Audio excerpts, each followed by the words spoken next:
period of European history between the 5th and 14th centuries is known as the Dark Ages.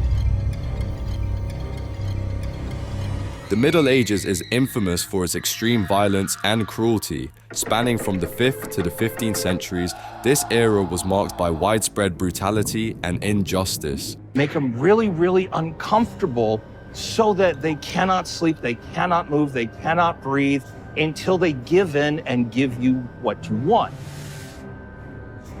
People would be locked in it for hours or even days. Throughout Europe, most countries had the legal right to use torture. By the 12th century, advances in cruel technology had brought torture to its peak. When somebody's attached to a rack, what you hear is the popping sound of their joints and the cartilage as they are slowly dislocated. Join us as we journey back in time to explore the 15 most brutal torture methods from that era.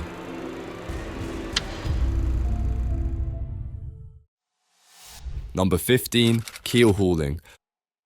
The term originates from the Dutch verb keelhalen, meaning to drag along the keel, which describes this gruesome torture method precisely. In this practice, a sailor was stripped, weighted, or chained by the legs and suspended from the ship's mast by a rope.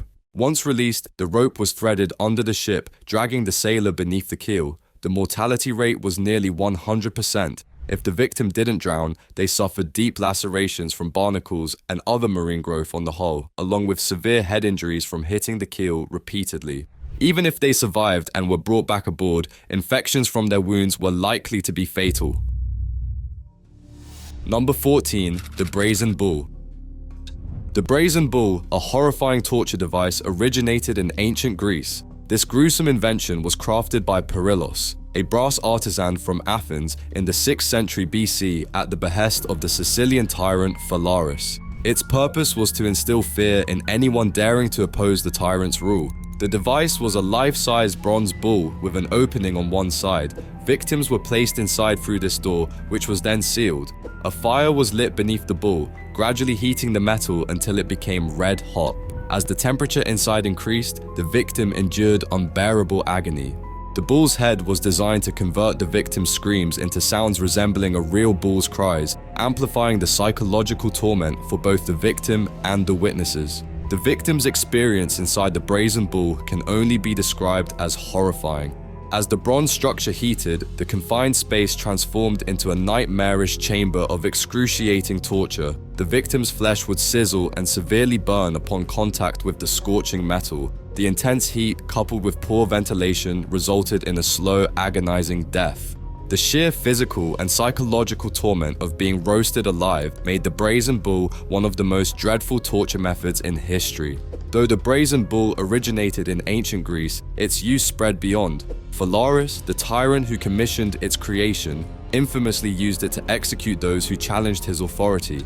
Additionally, during the reign of the Roman Emperor Nero, this gruesome device was employed to execute early Christians, marking another notorious episode in its history. Number 13, the pear of anguish. The pear of anguish, also known as the Spanish pear or the choke pear, was a gruesome and brutal torture device used during medieval and early modern times. This wickedly inventive tool was designed to inflict both physical agony and intense humiliation. It featured a pear-shaped piece made of wood or metal, with sections that could be expanded by turning a key. The pear of anguish was inserted into various orifices of the victim's body, depending on the intended punishment or humiliation. There were different types of pear devices, including oral, anal, and vaginal versions, each crafted to inflict a particular kind of pain. When the key was turned, the device expanded inside the chosen orifice, causing severe pain as it stretched and sometimes tore the surrounding tissues. The amount of pain inflicted could be adjusted by turning the key to different extents, making the victim's suffering even more excruciating. Throughout history, the pear of anguish was employed as a means of punishment and cruel treatment in various contexts. It was occasionally used to punish those accused of blasphemy or sexual misconduct. Female victims often endured the insertion and removal of vaginal pears as a form of punishment and public humiliation. Male victims, on the other hand, faced the anal pear, which was inserted rectally. Beyond causing severe physical pain, the pair of anguish was designed to humiliate and degrade the victim, thereby reinforcing societal norms and the power of authoritative figures. Its use served as a brutal reminder of the consequences of defying societal expectations and authority. Number 12. The Judas Cradle. The Judas Cradle, a horrifying torture device, exemplifies the cruel ingenuity of those who sought to inflict pain and suffering. Used as a tool of coercion and punishment to extract confessions, its origins trace back to the early modern and medieval periods. The Judas Cradle earned its grim reputation as a brutally inhumane instrument of torture.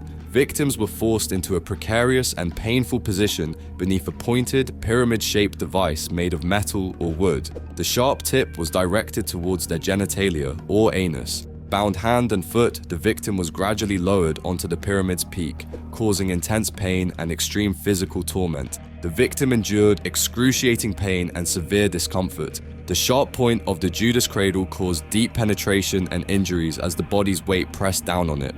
Any attempt to relieve the pain only worsened the situation, as movement increased the agony. The victim's body weight and exhaustion amplified the torture, ensuring prolonged suffering. The Judas Cradle was infamous across various historical periods and regions. It was notably used during the Spanish Inquisition to extract confessions from those accused of heresy and witchcraft. In medieval Europe, it served as a form of public punishment designed to deter future offenders through sheer terror.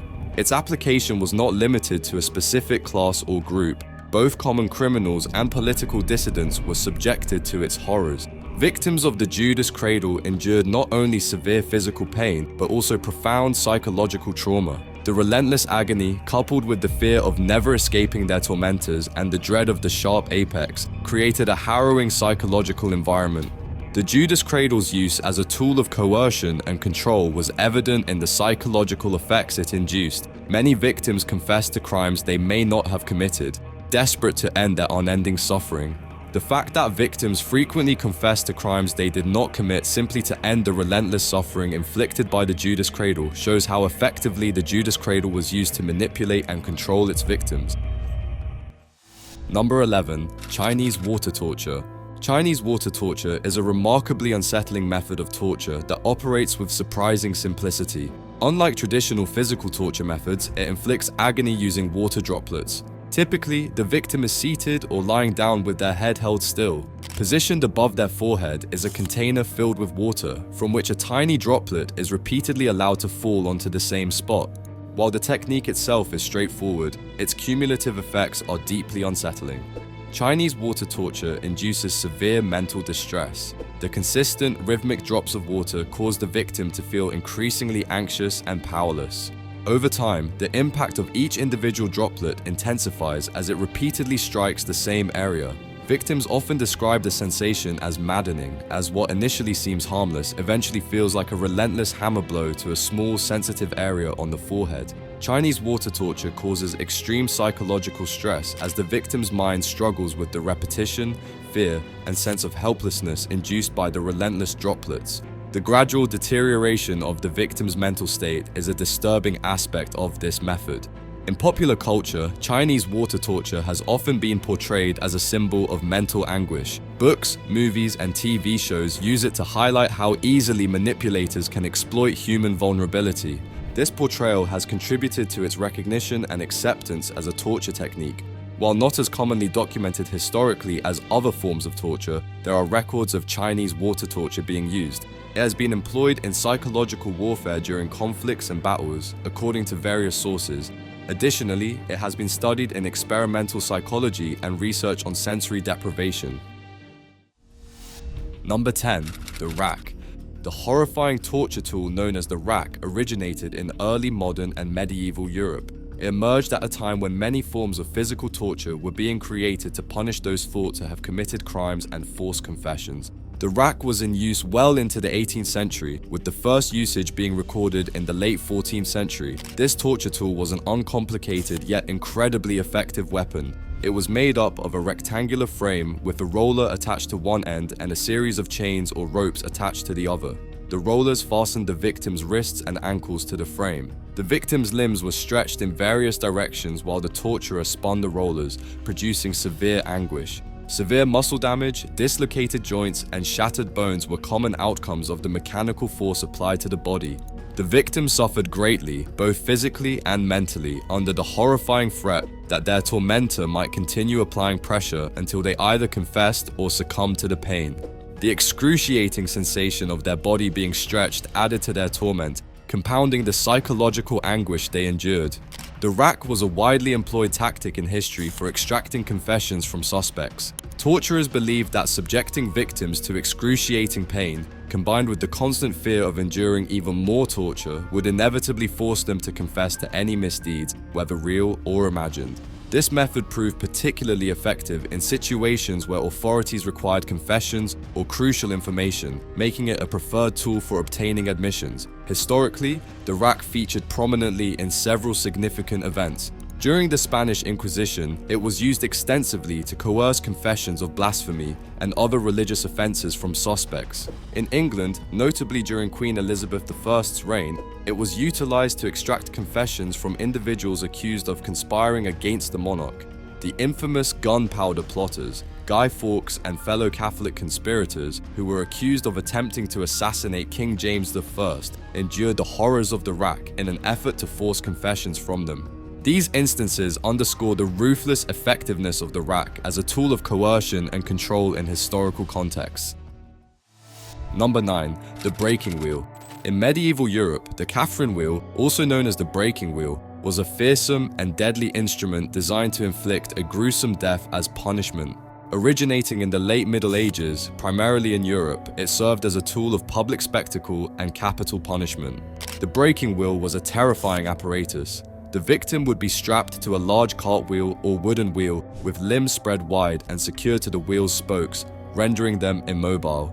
The wheel was then elevated and mounted on a tall post or frame. The executioner proceeded to systematically strike the victim's limbs with heavy wooden or iron rods, deliberately shattering bones. Instead of delivering swift death, the objective was to cause severe bodily harm. Each blow inflicted excruciating pain as it fractured bones and inflicted deep injuries. The victim, left broken and maimed, would languish on the wheel for hours or even days. Ultimately, death would come from dehydration, shock, or severe blood loss. Number 8. The breast ripper. Throughout history, women faced some of the cruelest punishments, often designed to strip away qualities perceived as feminine. During the Middle Ages, disfiguring a woman's face was a common form of punishment, rooted in the belief that a woman's beauty endowed her with dangerous power. In the 11th century, King Canute decreed that a woman suspected of adultery could have her nose and ears severed, a stark contrast to the fines imposed on men for the same offense. Public humiliation was also a frequent tactic, with women often paraded through streets in humiliating attire or subjected to bizarre forms of sexual mutilation. One particularly barbaric device was the breast ripper, used specifically to mutilate women accused of adultery, heresy, or bearing children out of wedlock. This tool inflicted horrific pain by tearing and mutilating the breasts, causing lasting physical and emotional trauma.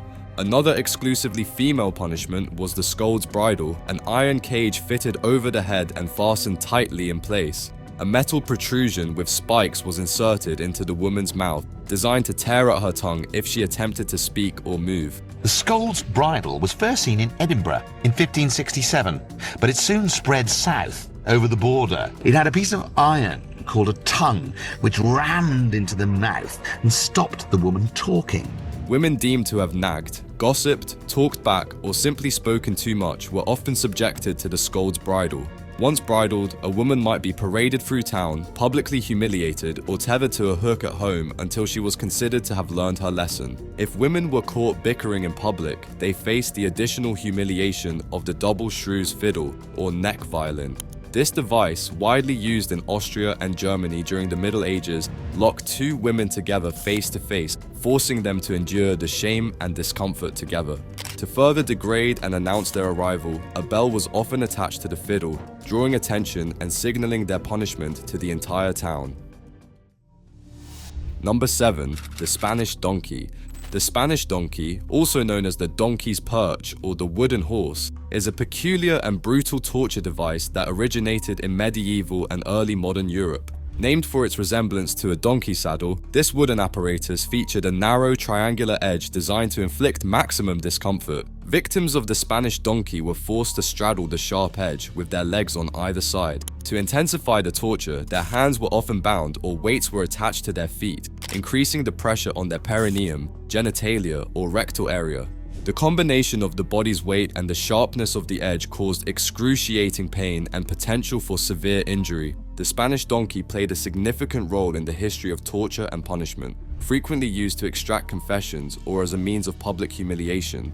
It was prominently employed during the Spanish Inquisition and in various European countries throughout the 16th and 17th centuries. The extreme pain inflicted by the device, combined with its public use, made it an effective tool for instilling fear and maintaining control over the populace. By leveraging the Spanish donkey, authorities could create a spectacle of suffering, reinforcing their power and deterring others from dissent or disobedience. The extent of the pain and the manner it was portrayed in public made it a useful tool for creating fear and control. Number 6. The chair.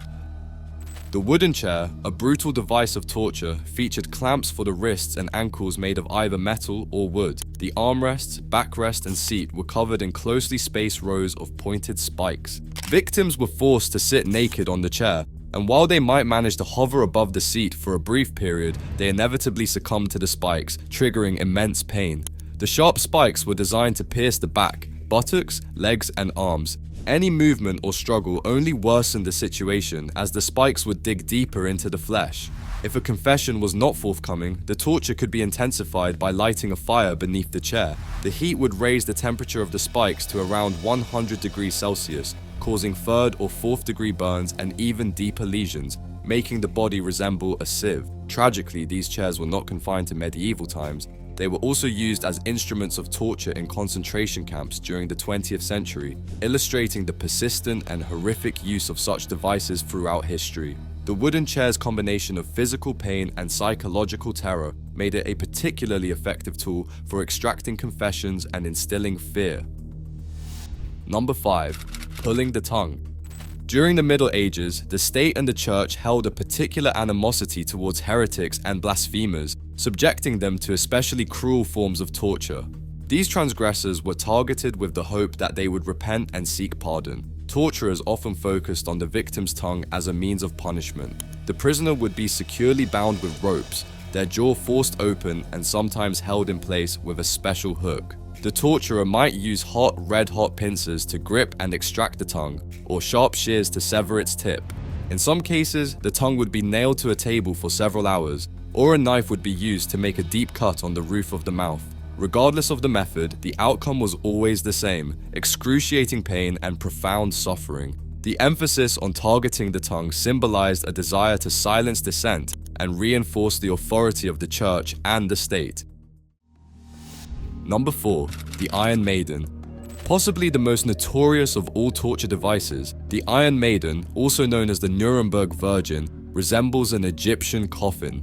The true origins of the Iron Maiden are debated, but it is generally believed that the classic version was not actually constructed until the late 1700s. The Iron Maiden is typically depicted as a human-sized sarcophagus, often modeled in the shape of a woman, although there are accounts of a similar device used in China during the 14th century. The original models of the Iron Maiden had holes in them, allowing the torturer to drive long nails through and into the prisoner one by one.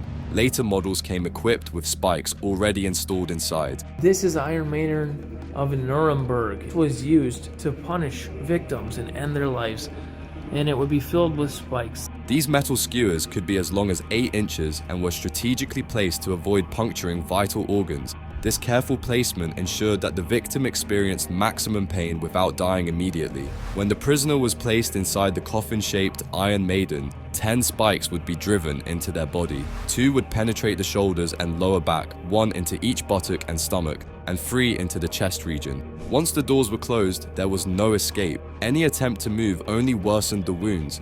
The psychological torment of darkness and claustrophobia compounded the physical agony. To heighten the suffering, the tormentor might open and close the doors several times. Eventually, the victim would succumb to their injuries, sinking to the bottom of the maiden and dying. The Iron Maiden often featured a sculpted head of the Virgin Mary atop the coffin, serving as a grim reminder to heretics that bodily suffering was believed to purify the soul.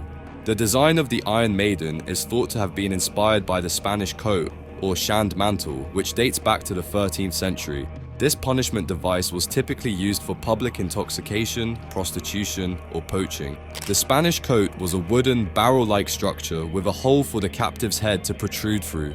The exposed bottom allowed the prisoner to be mocked and humiliated as they were paraded through town and pelted with rotten vegetables. To make the punishment even more unbearable, the barrel was sometimes filled with icy cold water.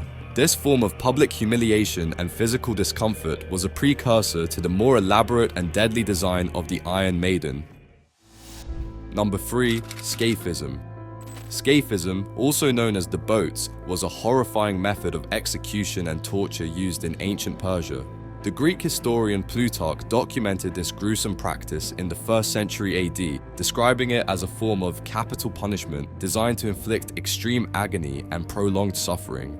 In scaphism, the victim was placed inside either hollowed-out tree trunks or 2 small boats, with their limbs left exposed while the rest of their body was enclosed. Executioners would force-feed the victim a mixture of milk and honey, inducing severe diarrhea. This concoction served a dual purpose. It kept the victim from dying too quickly and attracted insects, which thrived in the ensuing filth and squalor. As the victim lay trapped, the mixture of milk and honey attracted a swarm of insects that began to feast on their exposed flesh. The constant invasion of insects and parasites, combined with the unbearable physical and psychological torment, made scaphism one of the most excruciating forms of execution ever conceived.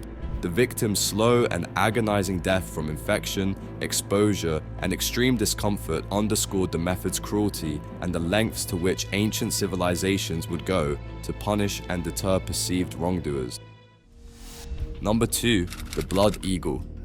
The blood eagle is often considered one of the cruelest forms of torture in human history, made infamous through its depiction in the Vikings television series. This ritualistic punishment was reserved for those who had committed the most heinous crimes or were enemies of Viking culture. It was seen as the ultimate display of brutality and retribution. The blood eagle technique was both obscene and unsettling. The victim would be tied up and positioned face down with their back slashed open along the spine. The executioner would then pull out the victim's lungs and ribs through the wounds, creating an outline resembling the spread wings of an eagle. This torturous and prolonged process would ultimately lead to the victim's death, usually from a combination of shock, blood loss, and organ damage. The brutal nature of the blood eagle and its ceremonial execution made it a horrifying and well-known form of punishment. It was practiced during the Viking Age, which spanned from the late 9th to the early 11th century, a time marked by intricate legends, conflicts, and invasions. The mythology and myths of the Norse gods are said to have inspired the fabled blood eagle, further embedding it in the lore of Viking culture. Number 1. The rat torture. Rat torture is a horrifying and violent form of torture that exploits the victim's suffering through the use of rodents, primarily rats. This method typically involves placing the victim in an enclosed space, such as a cage or container, with rats that are kept in harsh conditions. Driven by fear or hunger, the rats use the victim's body as a means of escape, turning the victim into an object of their desperate attempts to flee. The physical and psychological agony inflicted by rat torture is immense.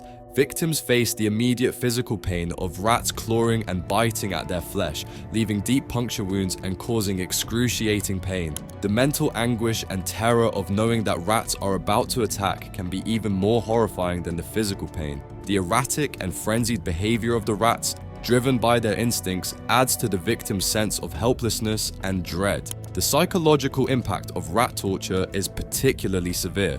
Victims are subjected to continuous fear and anxiety, compounded by the unpredictability of the rat's actions.